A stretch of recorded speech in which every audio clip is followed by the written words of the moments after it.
हरे कृष्णा। क्या आपके जीवन में कोई हस्तक्षेप करें तो आपको अच्छा लगेगा? नहीं ना, भगवान को भी नहीं लगता।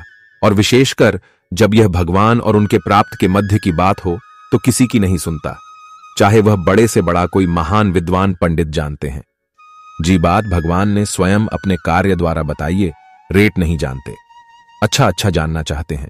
हम आज आपको एक ऐसी कथा का रसपान करवाते हैं जहां भगवान जगन्नाथ जी की महिलाओं के साथ ही साथ इस लीला के माध्यम से वह हमें एक महत्वपूर्ण संदेश भी दे रहे हैं। हमारे साथ कार्य यंत्र की सवारी के लिए आप सभी तैयार? हम सीधे चलते हैं पुरुषोत्तम क्षेत्र जगन्नाथपुरी धाम में रुके रुके। इससे पहले हम आपको हमारी कथा के मुख्य पात्र का संक्षिप्त परिचय तो कर। हम सब जानते हैं कि रामानुजाचार्य संप्रदाय के संस्थापक आचार्य है।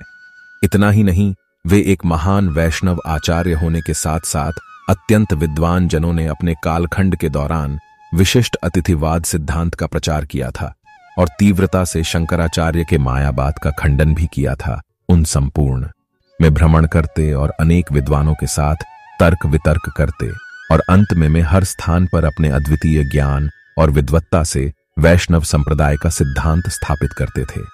इस प्रकार उनकी चर्चा से पराजित होकर अनेक विद्वान भी उनके शिष्य बन गए थे। ऐसे महान आचार्य हैं।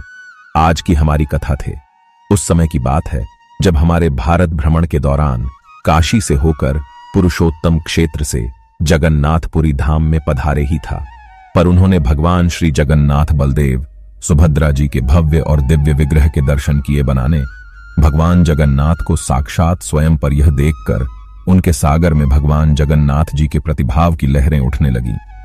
लेकिन यह क्या एक ऐसी बात थी? रामानुजाचार्य की जगह में कहीं ना कहीं क्यों गई थी, लेकिन वह क्या बात थी?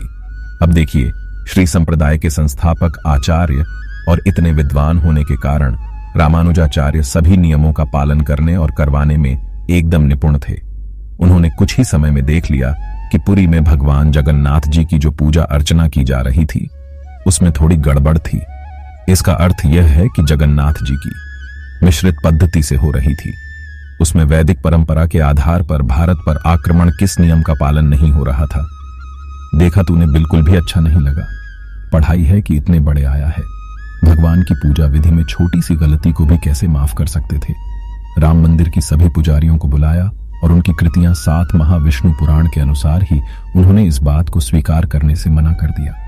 रामानुजाचार्य ने इन सभी के साथ शास्त्रोक्त तर्क वितर्क भी किए और उसमें इन सभी को पराजित। लेकिन फिर भी कोई भी पुजारी जगन्नाथ जी की पूजा विधि को चलने के लिए तैयार ही नहीं थे।